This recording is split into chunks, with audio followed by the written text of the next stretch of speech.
You know what we forgot to do for this episode, for episode 4? To ask listeners for questions. Yeah, I need to put a reminder on my phone every Friday or every Thursday. Do a story and ask people for questions, because I think there might be a couple that we didn't answer last time. Yeah. But yeah, I think, yeah, guys, if you're listening, send us questions, whether it's on Spotify, YouTube, Instagram, send us a DM so we can answer it and get you guys more involved on this podcast. But yeah, episode 4, everyone is a DJ. You know who this is. You got Wesley G, live from Toronto, Canada. What's going on, bro? Oh, we chilling, man. A little bit of a disappointing week for me, bro. I'm not gonna lie. First and foremost, I don't know Super about you, Eagles. but yeah, AFCON, man. AFCON. AFCON. I know there's a lot of Moroccan, especially house music fans out there, but heartbreaking, bro. Well, you got to tell the people why. What is your connection to Nigeria? People don't know. Yeah, for those that don't know, I actually grew up in Nigeria for about 10 years, actually between Ghana and Nigeria. So got a lot of love for those places. And yeah, for first football teams I ever followed were all because of African players. So I'm a Chelsea fan. And the reason I started Wow. supporting Chelsea was because of Michael Essien and John Obi Mikel, obviously Didier Drogba as well. The legend So yeah, Michael Essien. What? Michael Essien, yeah. Okay. That's why I I started. didn't know that. I didn't know that. But yeah, for some context, AFCON, African Cup of Nations, the semi-final between Nigeria and Morocco happened. Was it Thursday? Yeah. Yeah, on Thursday. Morocco won on penalties. Chukwueze? Was it Chukwueze that missed the penalty for Nigeria? I think so, yeah, man. But you know what? It was, the whole game was just tough to watch because I don't think the Eagles showed up at all. I mean, Morocco deserved to win it, I'll be honest, but it Yeah, is but what it listen, is, that was man. one of the worst penalties I've ever seen in my entire life. And I've been following football, watching football religiously since I was, I don't even know, like 3, 4, like since I had like conscience. Yeah, that Bro, was you one of the know, worst. I hate penalties, and you know why? I'm forever scarred by Luis Suarez against Ghana in Oh that man, World Cup, man. don't bring that back, man. Don't bring that I had back. to. But Asamoah Gyan as well, man. Jesus. I still want to have a word with him, to Listen, be honest, all let's these see. years later. Ghana in the World Cup in a few months. So hopefully the result this time around is different. Yeah, listen, Ghana winning the World Cup, very unlikely, but you never know, bro. You never know. You Anything never can know. You happen. never know. All right, let's get into it, man. Let's talk some Afro House. This is why people are listening, right? Yes, To get sir. our take on all things Afro House and more. Mr. Afro House feed. What released on Friday, and yeah, what stood out to you? Actually, pretty big release date for me, man. I mean, Shimza dropping with Elderbrook falling on Helix, beautiful track. I feel like Shimza is really starting to find his own in that kind of sound, and it's very housey, but it's very like soulful as well. Big audience, sunrise, that kind of Okay, thing. give me a hot take, because I was coming home last week, getting home on the train, and someone saw me and he was like, "Oh, I thought that was Manu," and we started talking, and we were talking about Shimza, Yeah. and he was like, "What do you think about his new sound?" You know, it's different to a few years ago. Obviously, you know, there's a few reasons why the sound is what it is now, but what is your hot take on this sound, and why do you what are some reasons you think that this is the Shimza sound now?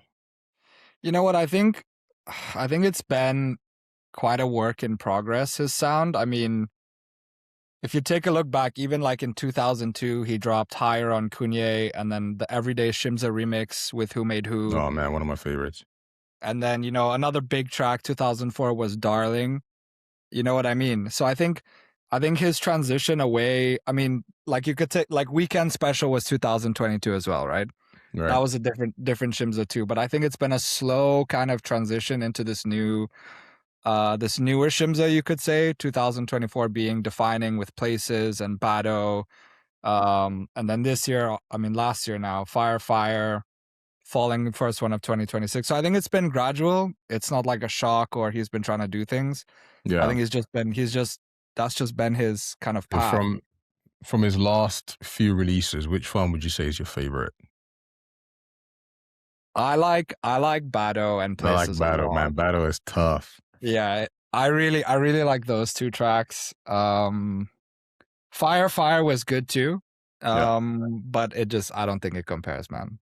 I like Battle. But to be honest, I got Center Track that he's got coming out. Um, and it's completely different to what he released yesterday with Elderbrook Falling. Yeah. Yeah, more Afro, kind of danceable, down and dirty, more that sound. So not necessarily he's just focusing on this sound, right? He's still releasing tracks like Two Step with Kabza, That's right, yeah. like he is still releasing other things, but I think it's more to kind of make the sound reach more audiences and for him to be, what's the word? Relevant in more markets. Actually this week, so my mom was playing some music and she's all about 80s remixes. Okay. So kind of remixes that are more modernized, and most of it's like housey just because of the trends. And Darling by Shimza came on, and she was playing Darling by Shimza, and I was like, "Oh, mom, do you know who this is?" And she's like, "No." I'm like, "Oh, this is Shimza. Do you know who Shimza is?" She knows who Black Coffee is.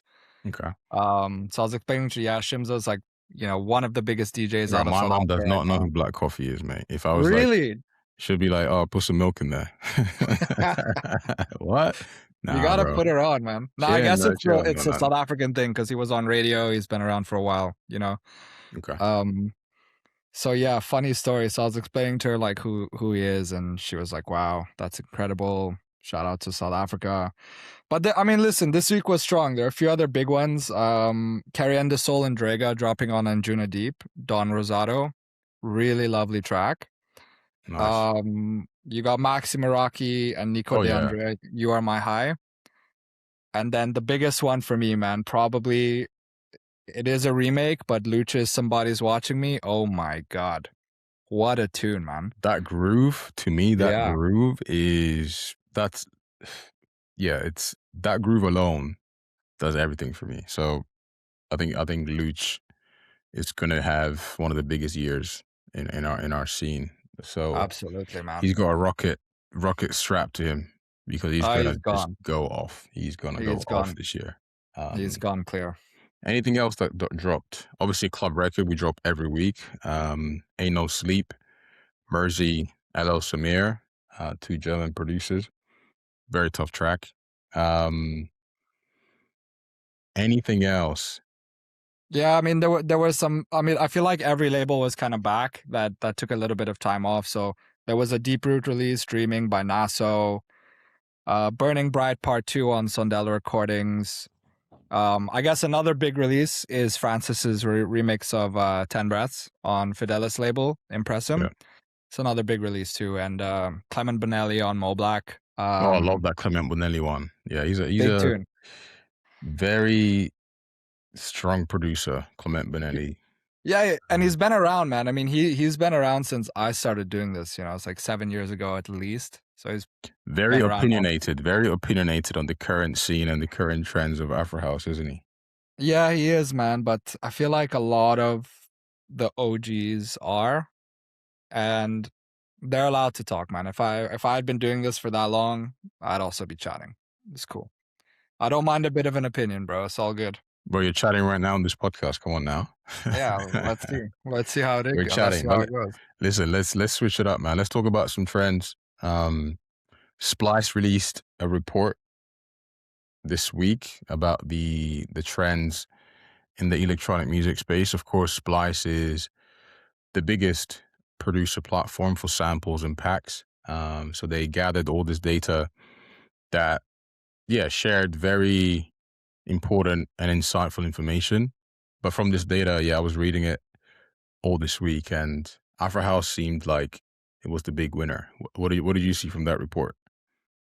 Yeah, I mean, I could have predicted it. I mean, I didn't know the numbers directly, but just throwing some numbers out loud. I mean, Afro House had a year-over-year growth of 778%. Jesus That's Christ. insane. For Imagine all imagine you, buying a stock and you're getting that much return on your investment. bro, I was talking to somebody the other day and she said, "Oh, Afro House is dying." And I was like, Hip hop, you mean hip hop? hip hop's dying. Hip hop, I mean, it's a bit sad to see, but it is what it is. I mean, 6.7 million downloads Wow. for Afro House music. Like, that's massive, right?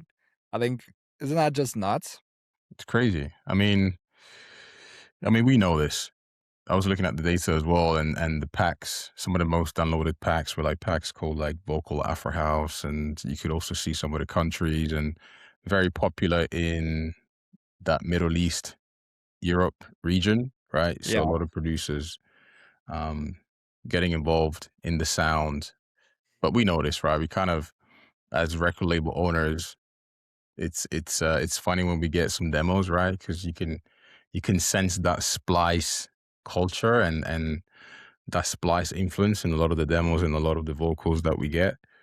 But yeah, this I started to notice the splice influence. I would say maybe 2 years ago. You know, when you're getting the same vocals over and over again. I mean, we released some tracks.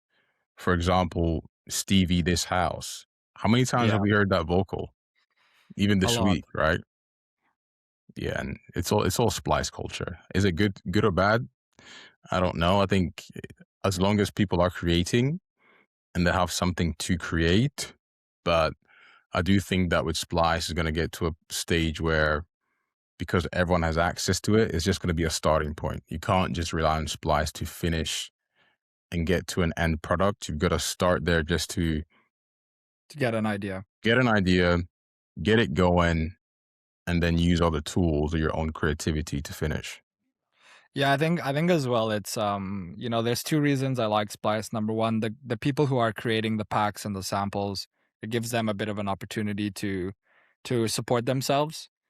Right. But I think you need to use Splice a little bit how not compare it to ChatGPT. If I need to get started on something, I don't really know where to start.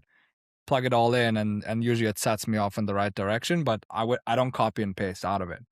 Right. And I think it's the same with Splice. Even if you have a vocal, take that vocal and do something with it. Chop it up, pitch it, do your thing. Don't just slap it on there and then call it a day. You Don't know use what I that mean? clean So version. so I think it there's a lot of room for creativity using that database, and it's a fantastic database. But I think because it's so used, especially the big vocals now, it's like I really encourage producers out there to do something with the vocal because otherwise it's gonna get used the same version over and over again. Well, I've sat in studios with producers and talked about this very topic, and they say, well, what happens is you put a vocal in from Splice and you end up liking the track so much, you send the track around and you're just like, I'm just going to release it as is, right? It's good. It's getting good feedback. It works in my sets.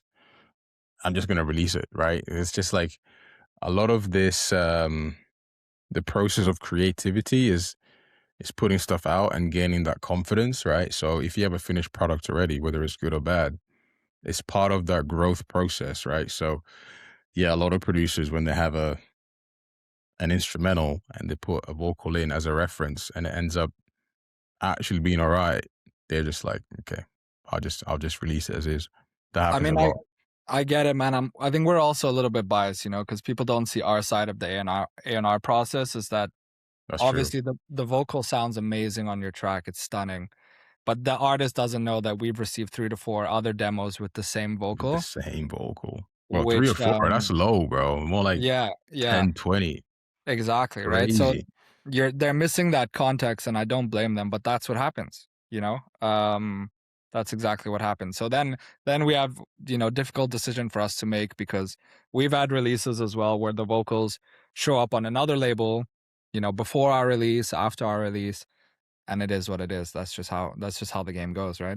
Yeah, I mean, how many times this week in our A&R group chat, I was like, man, splice That's- vocal again, splice vocal again, splice vocal.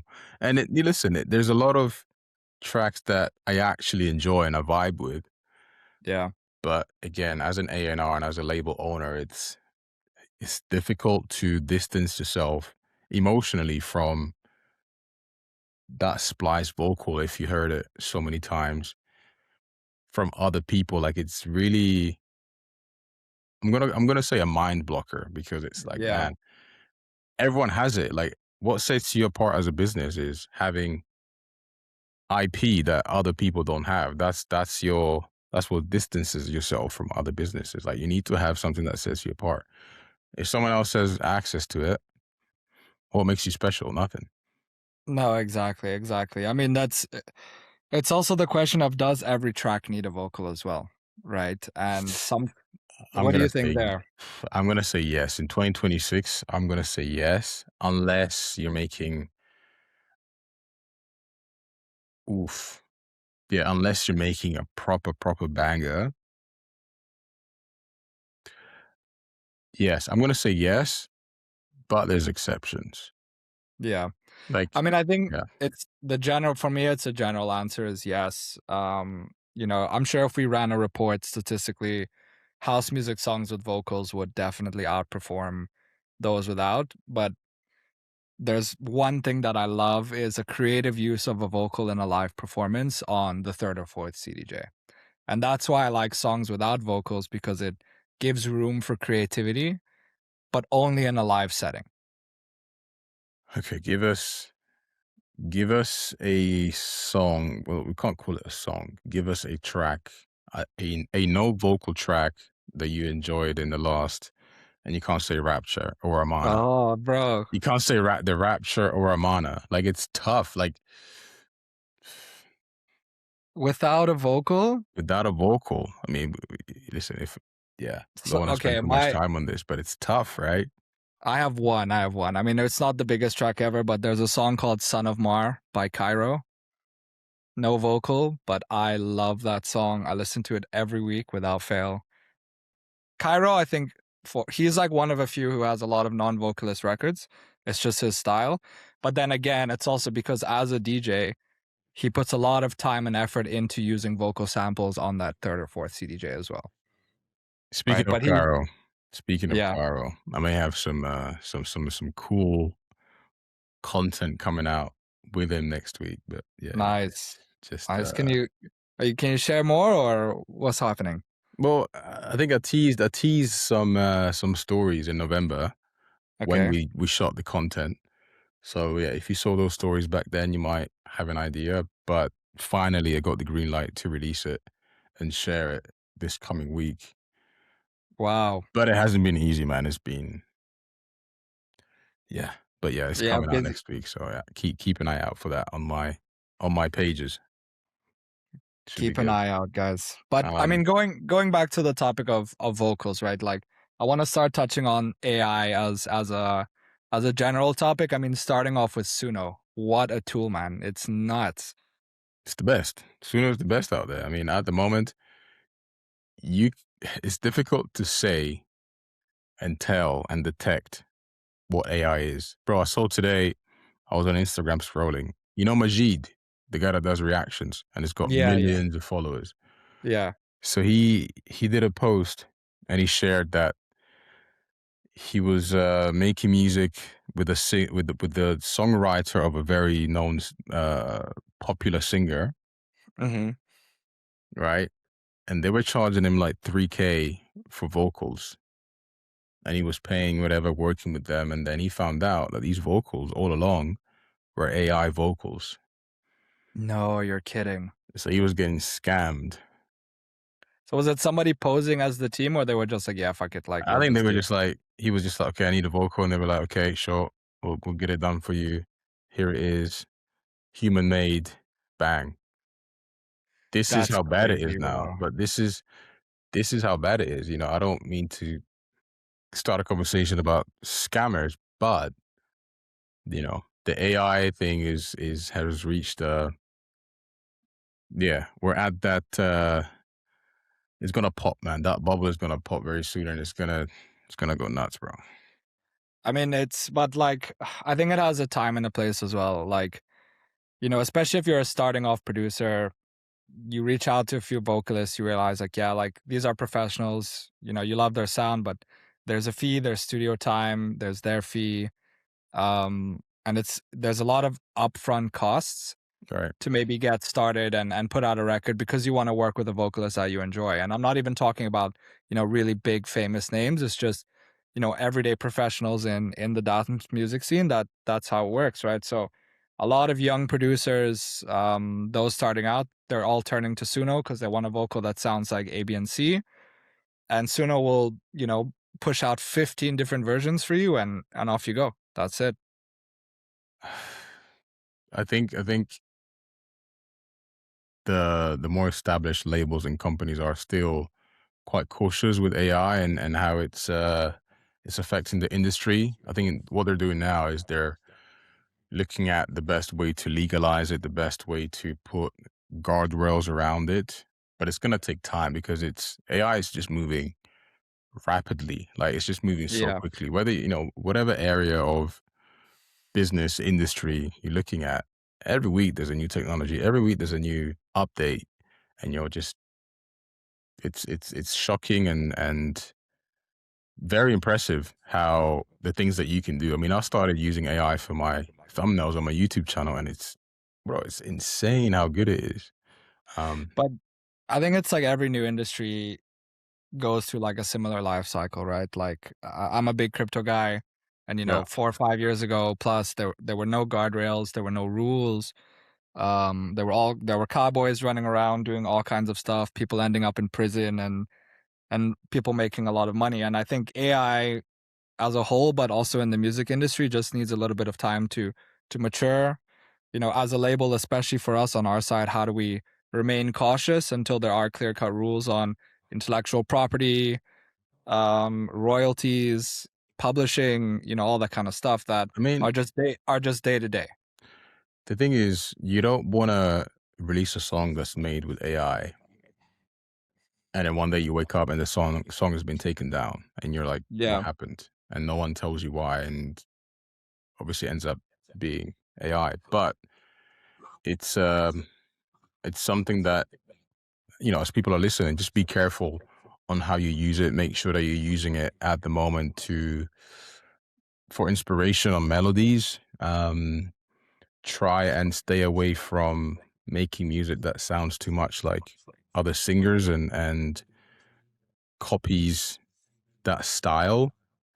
For now, I mean, you shouldn't obviously try and copy anyone ever, but I think now it's just like the time to be quite cautious about it and yeah, use it as a way to inspire your melodies and how you work. But yeah, when it comes to actual vocals and things that really make a track stand out, you've got to be careful, yeah. bro. You've got to be careful. I think there's some really cool applications that, going beyond intellectual property. Like there are AI tools out there for mix and mastering, right? So if you're, an inexperienced engineer or can't really afford a professional engineer to help you out, I think that's a really cool way to kind of get your track from A to B, while protecting your pocket.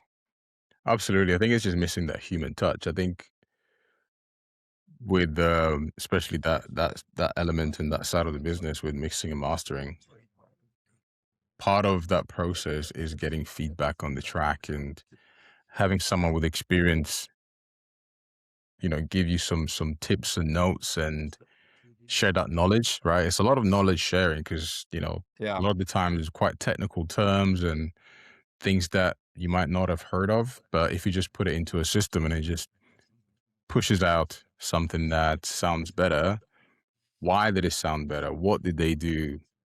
What happened in that process? I think that's the thing with AI that I'm not sure if I haven't checked any mixing and mastering tools yet, but to me it seems like I've it's I've just heard. missing just yet. But yeah, Yeah.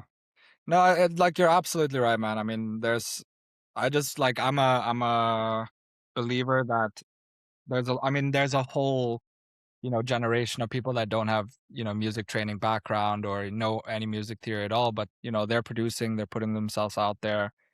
And I think those really skillful producers and DJs are actually those who have that musical theory training, right? Classic music theory training. And actually that's something I wanted to do for a long time is Music is theory. just go and learn, you know? Yeah. I mean, some of our favorite producers, they just opened FO Studios and Yeah. used their ear to to make music. No, but very quickly, I mean, one of the big developments in the AI space was Bandcamp. Yeah.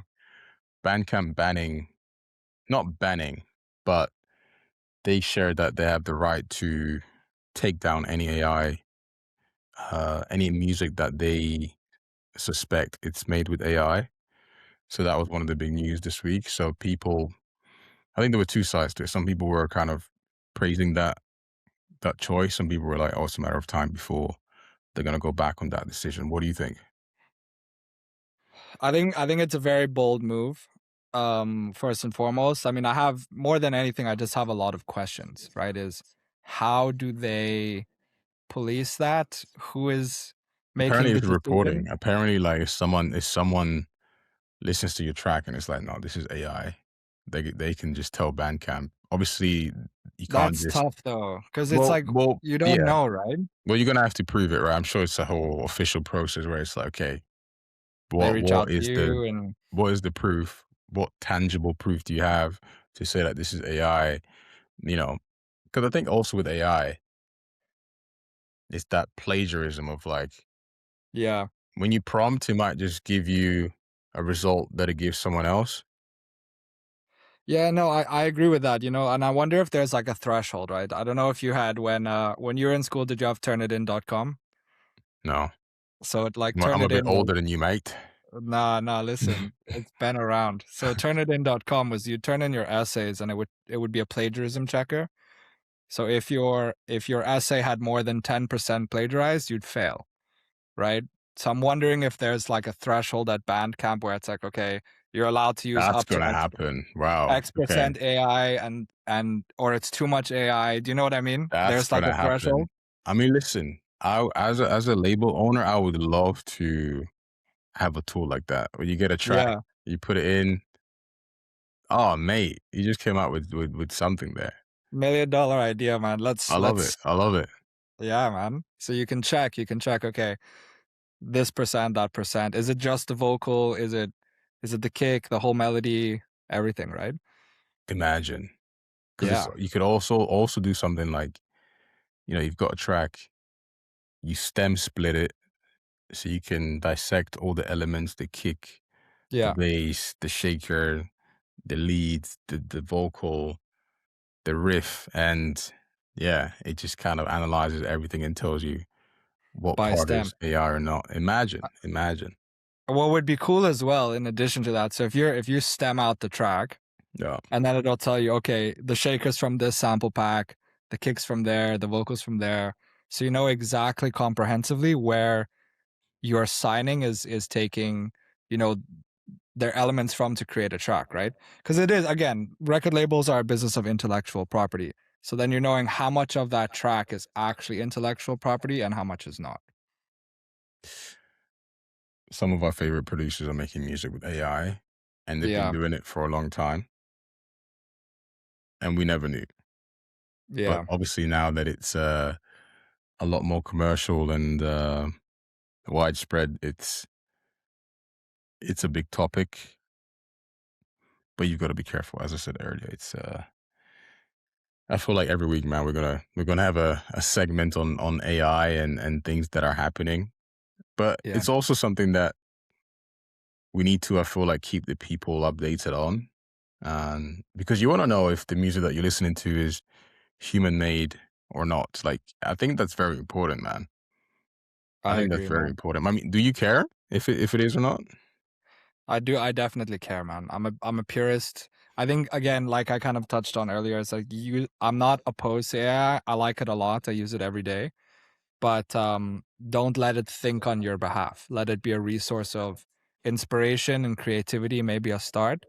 But everything else should be up to you to get it over the line. Yeah, I Hard mean, work. honestly, we finished a few tracks that have AI vocals, and this was before it started becoming quite controversial topic.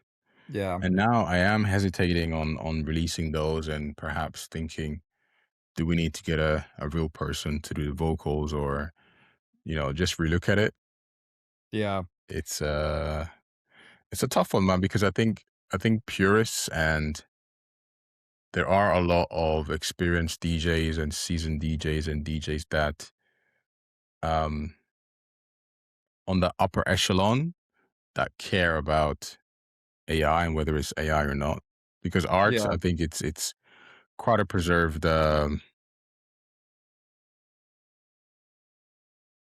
what's the word? Art is quite a preserved, yeah, way of expressing yourself, right? It's like Yeah. it's personal. I mean, It's I personal. totally agree. I totally agree. It's I personal, man. just I just think like, who is responsible for setting these governances, across a global music industry? I think that's going to be tough. But I think there will be these tools coming out, sooner rather than later, that are checkers for the industry, kind of business focused people behind, making the investment in a song or an album, and kind of things like that. Yeah. Do you think DJ Maparisa is making music with AI? Do I think DJ Malpariza is making music with AI? Yeah. Or do you think he's looking at do you No, think I in the don't. last 6 months or year he's opened Suno? And DJ Maparisa, for those that don't know, probably what, top two, top three on my piano of all time? I think I think Top he's one? he's I think Yeah. he's too old school to be doing some funny business. I'll be honest. I mean, has he looked at it? I'm sure he has, and I think every professional has, just because it's important to stay within the loop. But I like to believe that Mapuriza is a purist as well, just because he's been around for that long.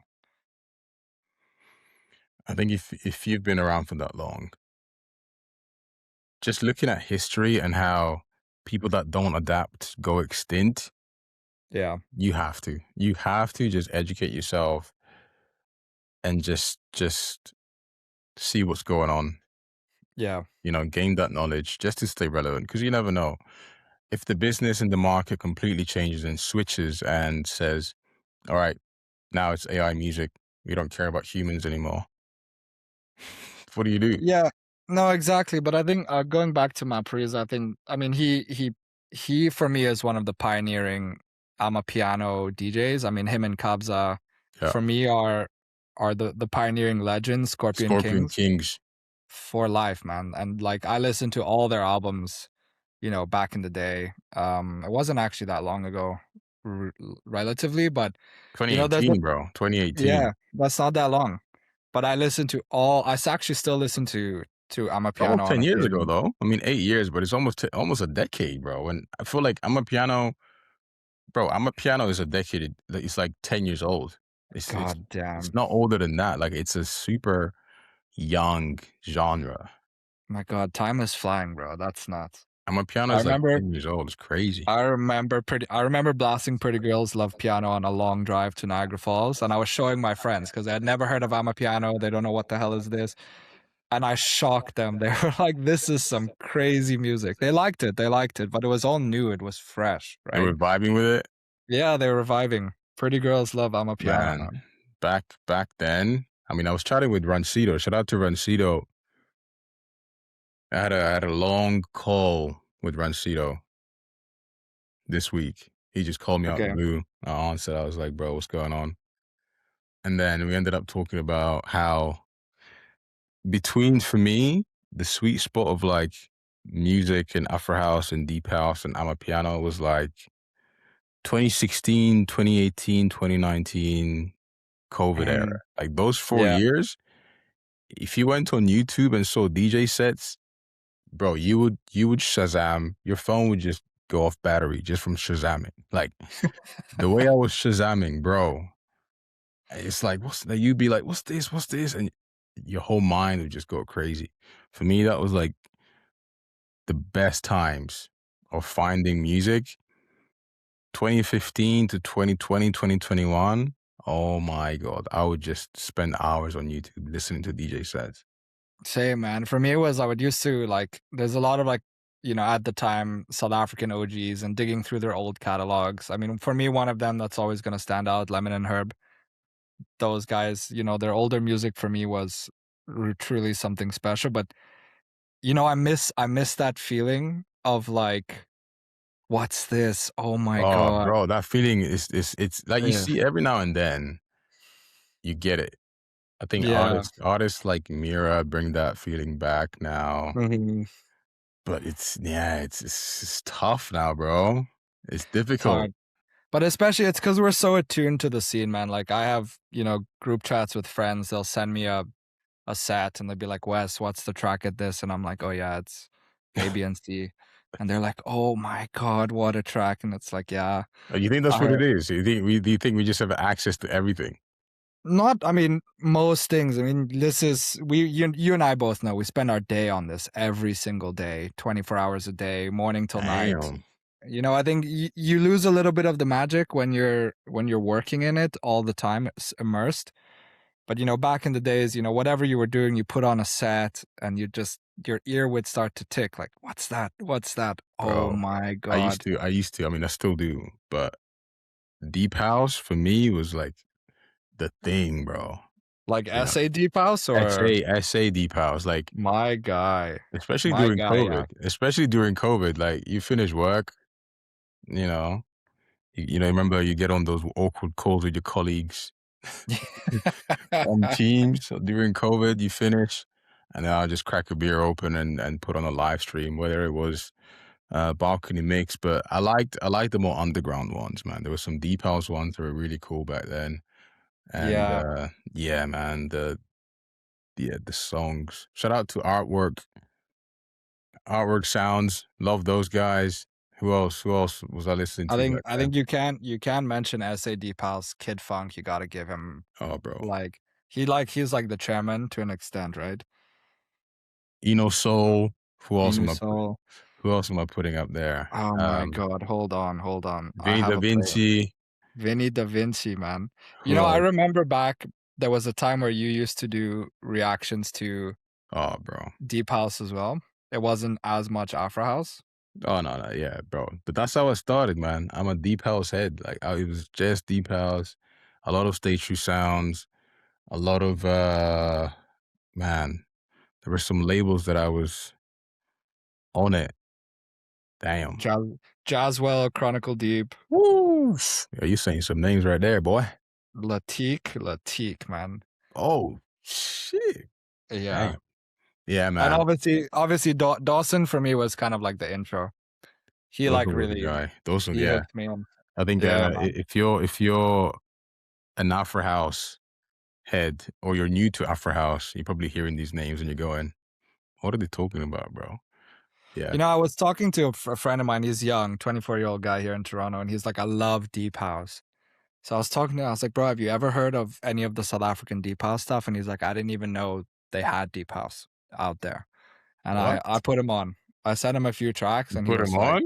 yeah, yeah, of course, Bro, man. Come on. I would pay £1,000,000, Great British pounds, to find Deep House right today. Again, right? Yeah. Yes, to hear it for the first time. Oh my goodness, I'm paying that. Hey, man.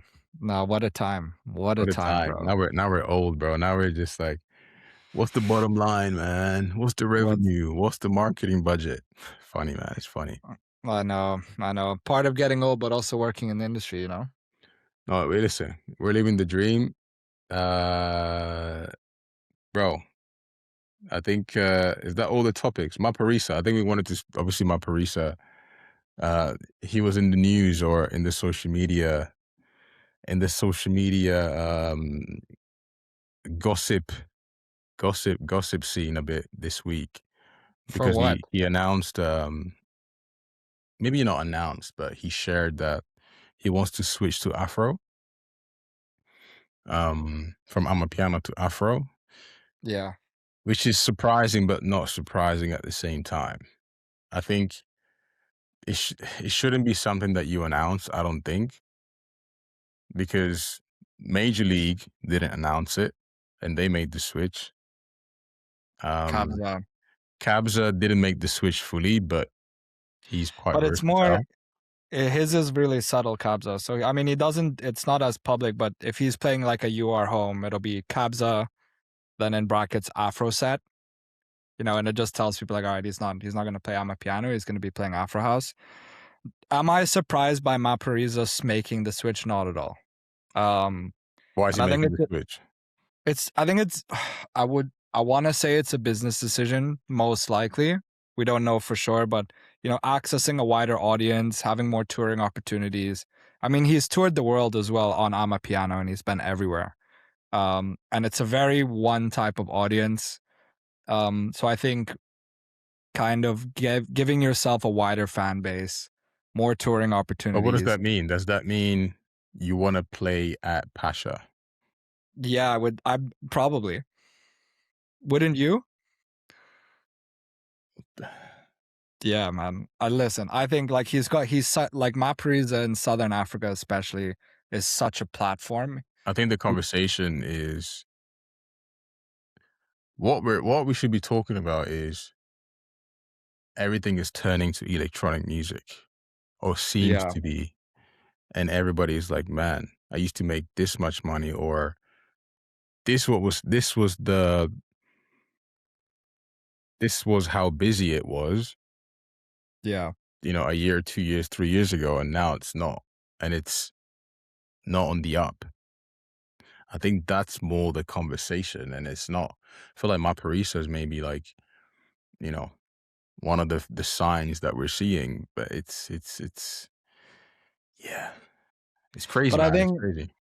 it's not like Mapriza is kind of I guess a more obvious case of, because he's going from one genre to another, but within Afro house as a whole, right? Like there's a lot of Afro tech guys who say, I'm an Afro tech DJ, I'm an Afro tech producer, that I think became more of a house music DJ, like a Kasango, for example, right? Shimza, Great you could DJ, argue.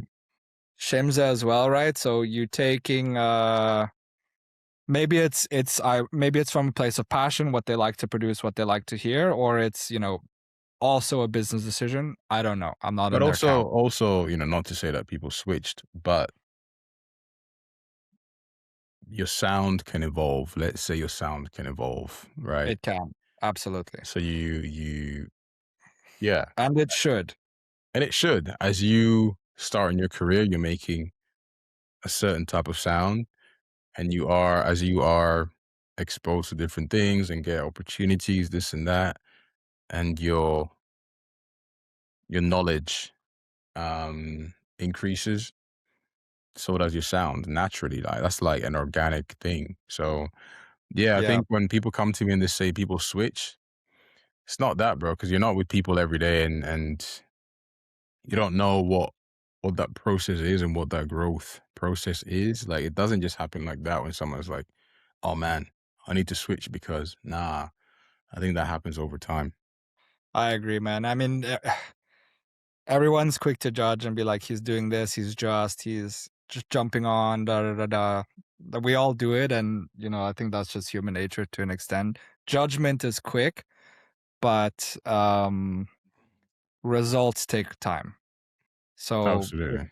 if you get the results, fuck the haters. You know what I mean? Yes, sir. Listen, if someone was listening to that, write it down. What did you say, bro? I said Oh, I forgot already. judgment is quick, results take time.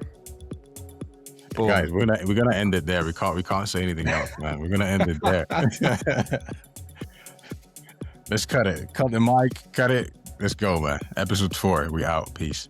Peace.